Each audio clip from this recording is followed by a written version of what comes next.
Hello friends, welcome to UPCIAS prime. यह triple C exam का lecture number 29 है और आज की इस वीडियो में हम ट्रिपल सी के chapter number 10 overview of future skills and artificial intelligence, इस चैप्टर से हम टोटल यहाँ पर इस वीडियो में 20+ एमसीक्यू डिस्कस करने वाले हैं। क्योंकि यह चैप्टर नंबर 10 का पार्ट 1 है, इसमें हम 20+ एमसीक्यू डिस्कस करेंगे और इसी तरीके से टोटल चैप्टर नंबर 10 से हम यहाँ पर 80+ एमसीक्यू डिस्कस कर लेंगे। क्योंकि पार्ट 1 में हम 20+ एमसीक्यू डिस्कस करेंगे, फिर पार्ट 2 में इसी तरीके से टोटल 20+ एमसीक्यू यहाँ पर हम डिस्कस कर लेंगे। तो चलिए हम अपने वीडियो को शुरू करते हैं और जो ट्रिपल सी का चैप्टर नंबर 10 है, इस चैप्टर से रिलेटेड जो पीडीएफ नोट्स हैं उसको हम यहाँ पर ओपन कर लेते हैं।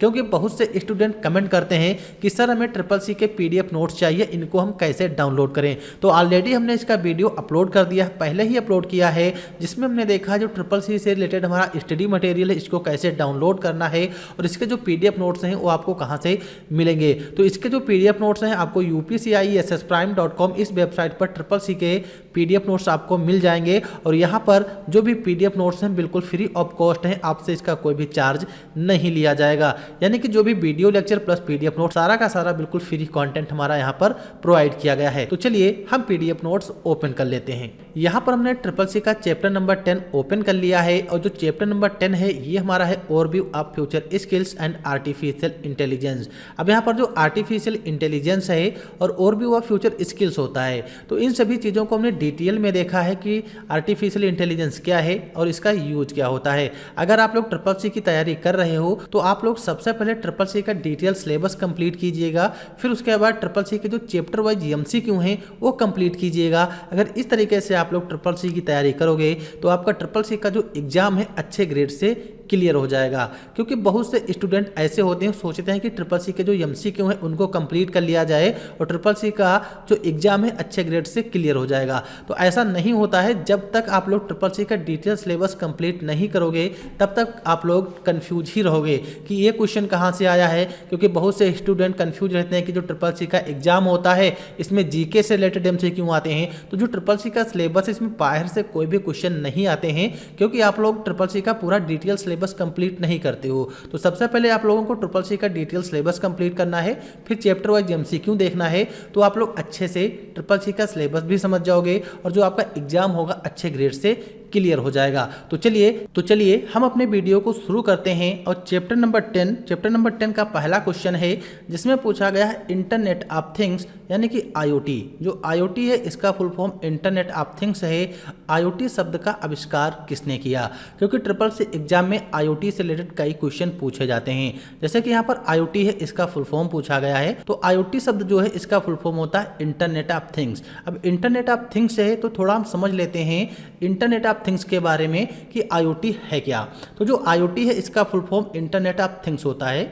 इसका इस्तेमाल सेंसर, सॉफ्टवेयर और टेक्नोलॉजी की मदद से डेटा को एक डिवाइस से दूसरे डिवाइस में ट्रांसफ़र करने के लिए किया जाता है, जो IoT वर्ड है। अगर थोड़ा हम और ब्रीफ में समझें तो जो इंटरनेट ऑफ थिंग्स है इसमें थिंग्स का मतलब होता है वस्तुएं, यानी कि थिंग्स जो है थिंग्स का वर्ड होता है वस्तुएं, और इंटरनेट का मतलब होता है इंटरनेट, यानी कि इंटरनेट से कनेक्ट वह सभी वस्तुएं जिनको हम डेली यूज करते हैं। जैसे कि मोबाइल फ़ोन हो गया, स्मार्ट वॉच हो गया, घर में लगा पंखा और कार, इन सभी चीज़ों को हम इंटरनेट के माध्यम से कनेक्ट कर सकते हैं और कहीं पर भी बैठकर आराम से उन सभी चीज़ों को एक्सेस कर सकते हैं। तो IoT शब्द का इस्तेमाल आजकल सभी लोग करते हैं। जैसे कि घर में पंखा लगा होता है, उसको हम रिमोट से कहीं पर भी बैठकर कंट्रोल कर सकते हैं। जो हमारी AC होती है, AC को हम आराम से कहीं पर भी बैठकर उसको कंट्रोल कर सकते हैं। तो IoT शब्द जो है, इस शब्द का आविष्कार किसने किया, यहाँ पर क्वेश्चन में ये पूछा गया है। तो इस क्वेश्चन का correct answer option number B हो जाएगा, यानी कि केविन एस्टन जो हैं इन्होंने IoT शब्द का आविष्कार किया है। अब IoT शब्द जो है इसका फुल फॉर्म भी ट्रिपल सी में पूछा जाता है, तो ये आप लोग याद रखिएगा और करेक्ट आंसर इसका ऑप्शन नंबर बी हो जाएगा। केविन एस्टन इन्होंने IoT शब्द का आविष्कार किया। फिर इसके बाद नेक्स्ट क्वेश्चन नंबर 2 है जिसमें पूछा गया है कि आर्टिफिशियल इंटेलिजेंस क्या है, यानी कि जो AI होता है इसका फुल फॉर्म आर्टिफिशियल इंटेलिजेंस है। AI क्या है? तो इस क्वेश्चन का करेक्ट आंसर क्या हो जाएगा? तो यहाँ पर जो क्वेश्चन नंबर 2 है इस क्वेश्चन का correct answer option number C हो जाएगा, यानी कि जो आर्टिफिशियल इंटेलिजेंस है, आर्टिफिशियल इंटेलिजेंस एक ऐसा क्षेत्र है जिसका उद्देश्य बुद्धिमान मशीनें विकसित करना है।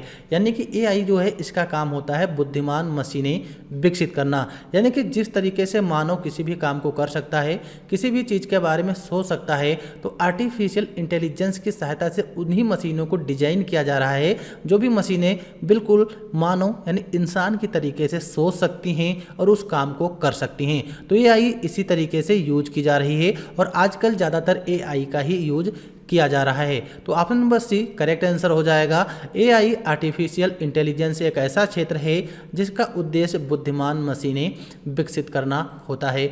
फिर इसके बाद नेक्स्ट क्वेश्चन नंबर 3 है, जिसमें पूछा गया है कि आर्टिफिशियल इंटेलिजेंस एआई के आविष्कारक कौन हैं, यानी कि जो एआई है इसका आविष्कार किसने किया। तो इस क्वेश्चन का correct answer option number B हो जाएगा, यानी कि जॉन मैकार्थी जो हैं इन्होंने आर्टिफिशियल इंटेलिजेंस का आविष्कार किया।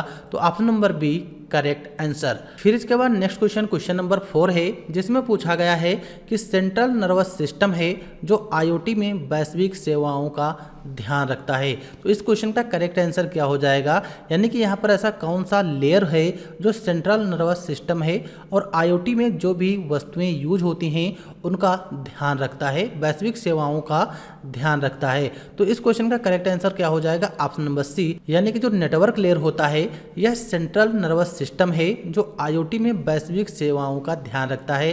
तो option number C correct answer हो जाएगा। फिर इसके बाद नेक्स्ट क्वेश्चन नंबर 5 है, जिसमें पूछा गया है कि रिमोट उन संस्थाओं को सक्षम बनाता है जो एक डैशबोर्ड का उपयोग करके उन्हें कनेक्ट और नियंत्रित करने के लिए आईओटी उपकरणों का उपयोग करती हैं। यानी कि रिमोट जो होता है उन संस्थाओं को सक्षम बनाता है जो एक डैशबोर्ड का उपयोग करती हैं और उन सभी डिवाइसों को आईओटी से कनेक्ट कर सकती हैं और उन उपकरणों का उपयोग करती हैं जो आईओटी के अंतर्गत आती हैं। क्वेश्चन में ये पूछा गया है जो स्मार्टफोन है, स्मार्टफोन को भी हम आईओटी के माध्यम से कनेक्ट कर सकते हैं।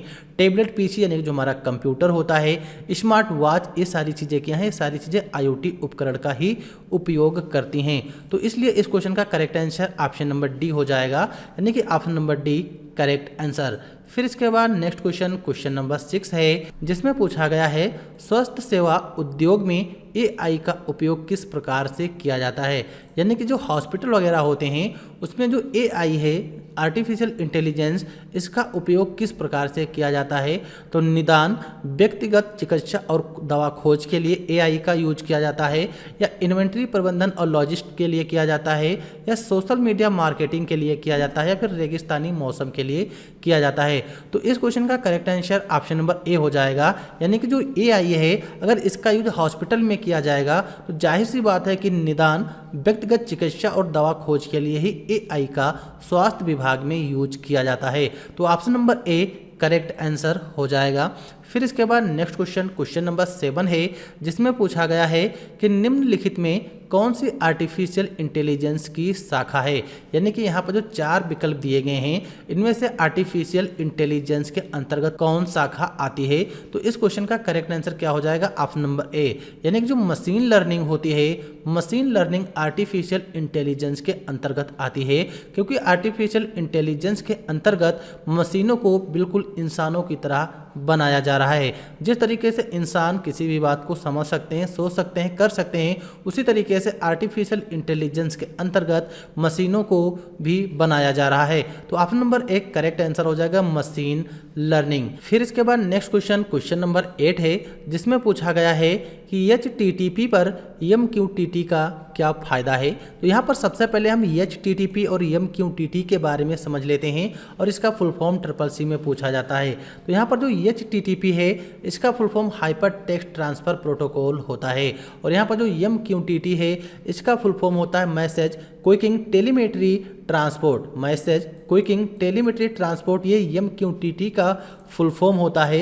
यह एक मैसेजिंग प्रोटोकॉल है जिसका इस्तेमाल इंटरनेट ऑफ थिंग्स यानी कि IoT में किया जाता है, और इसका उपयोग मशीन टू मशीन प्रौद्योगिकी में किया जाता है। अगर पूछा जाए M2M का फुल फॉर्म क्या है, तो जो M2M है इसका full form machine to machine होता है और IoT में MQTT और मशीन टू मशीन में भी MQTT का यूज किया जाता है। तो यहाँ पर पूछा ये गया है कि HTTP पर MQTT का फायदा क्या है। तो जो MQTT होता है मोर सिक्योर है, यानी कि सुरक्षित होती है और लाइट वेट भी होता है। लाइट वेट का मतलब होता है MQTT जो है ये बहुत हल्का प्रोटोकॉल होता है। तो इस क्वेश्चन का जो करेक्ट आंसर होगा ऑप्शन नंबर सी हो जाएगा, ए और बी। MQTT जो है सिक्योर भी है और लाइट वेट प्रोटोकॉल होता है। तो MQTT ये भी एक प्रकार का प्रोटोकॉल है और HTTP ये भी हमारा प्रोटोकॉल होता है। तो option number C correct answer. फिर इसके बाद नेक्स्ट क्वेश्चन नंबर 9 है, जिसमें पूछा गया है कि निम्नलिखित में से कौन सी वायरलेस तकनीक सबसे आसान तरीके से मेश नेटवर्क आर्किटेक्चर प्रदान करती है।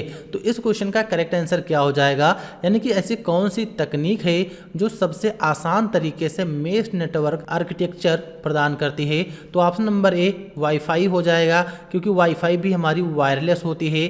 ब्लूटूथ हो जाएगा, ये भी एक प्रकार का वायरलेस है। और जिगबी जो है, जिगबी भी एक प्रकार की वायरलेस तकनीक होती है।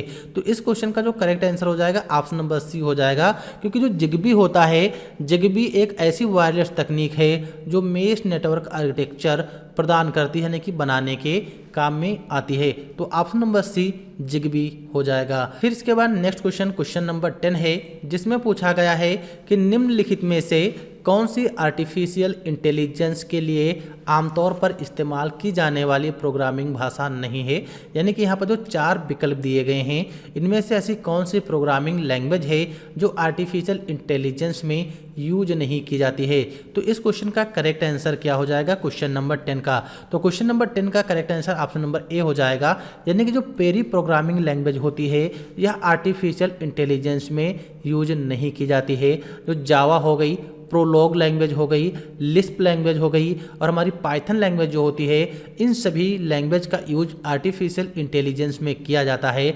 लेकिन जो ऑप्शन नंबर ए पेरी है, इस लैंग्वेज का यूज आर्टिफिशियल इंटेलिजेंस में नहीं किया जाता। तो करेक्ट आंसर ऑप्शन नंबर ए हो जाएगा।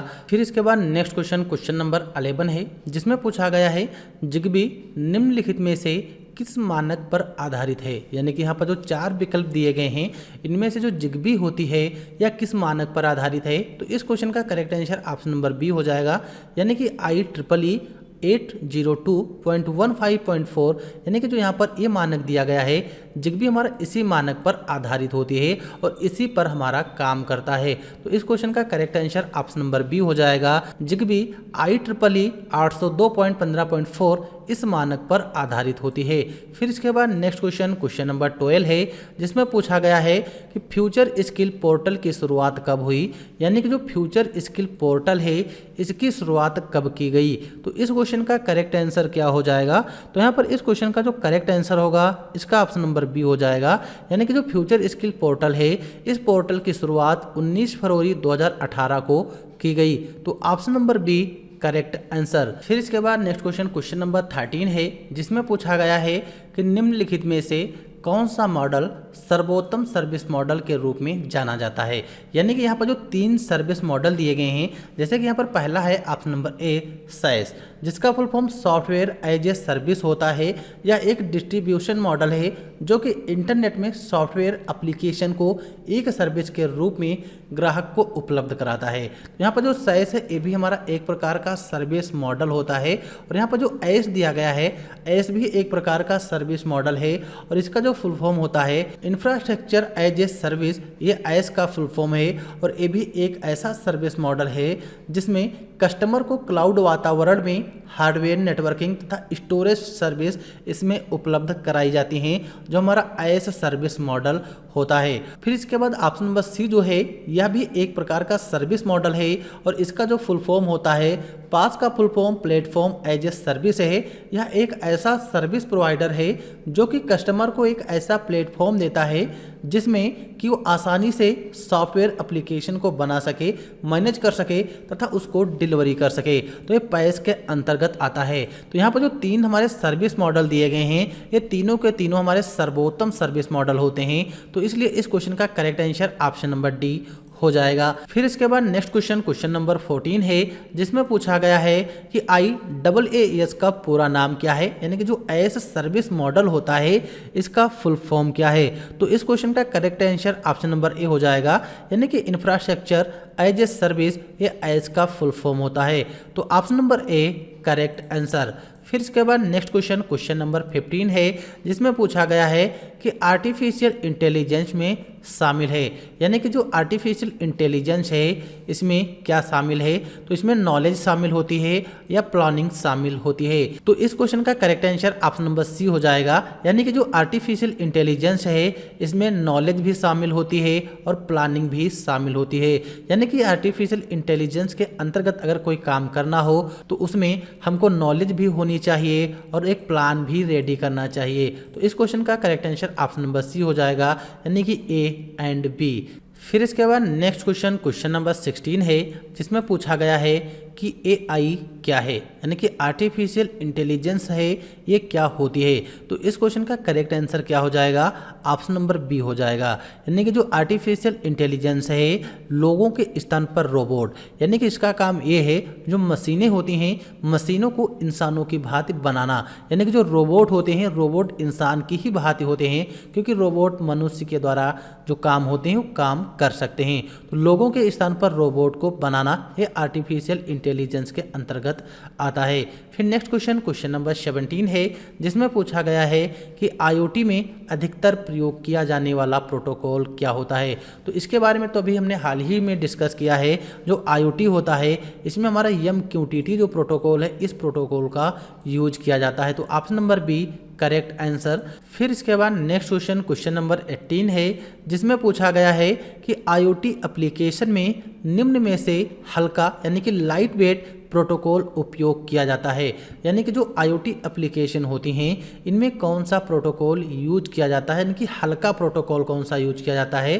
तो इस क्वेश्चन का जो करेक्ट आंसर होगा ऑप्शन नंबर बी हो जाएगा, क्योंकि जो MQTT प्रोटोकॉल होता है यह हमारा लाइट वेट प्रोटोकॉल होता है। क्योंकि SSC एग्जाम में इस क्वेश्चन को कई तरीके से पूछा जा सकता है, जैसे कि यहाँ पर बताया गया है कि IoT में अधिकतर प्रयोग किया जाने वाला प्रोटोकॉल कौन सा है, तो ये भी हमारा MQTT प्रोटोकॉल होता है। और नीचे क्वेश्चन में ये बताया गया है कि जो IoT एप्लीकेशन होती हैं इनमें कौन सा हल्का यानी कि लाइट वेट प्रोटोकॉल उपयोग किया जाता है, तो ये भी हमारा MQTT हो जाएगा, क्योंकि जो यहाँ पर MQTT प्रोटोकॉल दिया गया है यह लाइट वेट प्रोटोकॉल होता है। Option number B correct answer हो जाएगा। फिर नेक्स्ट क्वेश्चन नंबर 19 है, जिसमें पूछा गया है फ्यूचर स्किल पोर्टल किसके द्वारा लॉन्च किया गया, यानी कि जो फ्यूचर स्किल पोर्टल है इस पोर्टल को किसके द्वारा लॉन्च किया गया है। तो इस क्वेश्चन का करेक्ट आंसर क्या हो जाएगा, तो यहाँ पर जो फ्यूचर स्किल पोर्टल होता है इसको नासकॉम के माध्यम से लॉन्च किया गया। तो यहाँ पर जो नासकॉम दिया गया है SSC में इसका फुल फॉर्म भी पूछा जाता है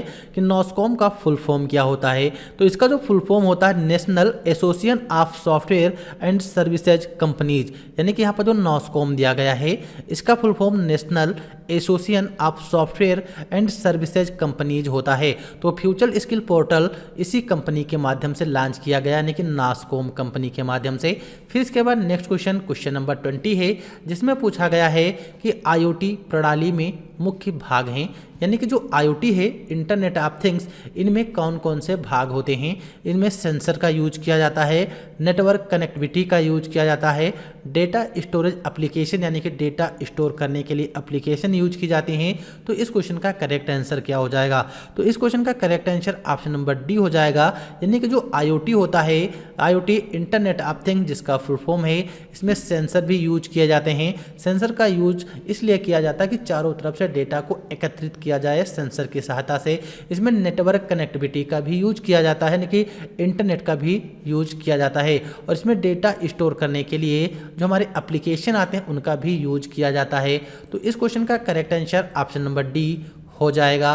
फिर इसके बाद नेक्स्ट क्वेश्चन नंबर 21 है, जिसमें पूछा गया है कि RFID IoT का एक हिस्सा है, यानी कि जो RFID होता है क्या यह हमारा IoT का हिस्सा होता है। तो इस क्वेश्चन का करेक्ट आंसर ऑप्शन नंबर ए हो जाएगा, यानी कि जो RFID है यह भी IoT यानी इंटरनेट ऑफ थिंग्स का ही एक हिस्सा होता है। तो ऑप्शन नंबर ए करेक्ट हो जाएगा। फिर नेक्स्ट क्वेश्चन नंबर 22 है, जिसमें पूछा गया है कि निम्नलिखित में से कौन सा big data structure framework Google द्वारा विकसित किया गया। यानी कि यहाँ पर जो 4 विकल्प दिए गए हैं इनमें से कौन सा big data structure Google framework के द्वारा डिजाइन किया गया है, यानी कि विकसित किया गया है। तो इस क्वेश्चन का करेक्ट आंसर क्या हो जाएगा 22 का। तो इस क्वेश्चन का करेक्ट आंसर ऑप्शन नंबर ए हो जाएगा, यानी कि जो मैप रिड्यूस है, मैप रिड्यूस गूगल द्वारा विकसित किया गया एक प्रकार का बिग डेटा स्ट्रक्चर फ्रेमवर्क होता है। तो option number A correct answer. फिर इसके बाद नेक्स्ट क्वेश्चन नंबर 23, जिसमें पूछा गया है कि निम्न में से क्या बिग डेटा से संबंधित है। यानी कि यहाँ पर जो 4 विकल्प दिए गए हैं इनमें से बिग डेटा से संबंधित क्या होता है। तो इस क्वेश्चन का करेक्ट आंसर क्या हो जाएगा 23 का, ऑप्शन नंबर सी हो जाएगा। यानी कि जो बिग डेटा होता है यह हमारा स्ट्रक्चर्ड डाटा होता है और अनस्ट्रक्चर्ड डेटा होता है। तो option number C is correct answer. तो यहाँ पर हमने chapter number 10 overview of future skill and artificial intelligence से इस वीडियो में यहाँ पर हम टोटल 23 MCQ कंप्लीट कर लिए हैं। और इसके बाद जो नेक्स्ट क्वेश्चन 24 है इस क्वेश्चन को हम अगले वीडियो में देखेंगे, क्योंकि हमारा वीडियो काफ़ी बड़ा हो रहा है। तो चलिए हम मिलते हैं अगले वीडियो में, और वीडियो देखने के लिए आप लोगों का बहुत बहुत धन्यवाद। Thanks for this watching video.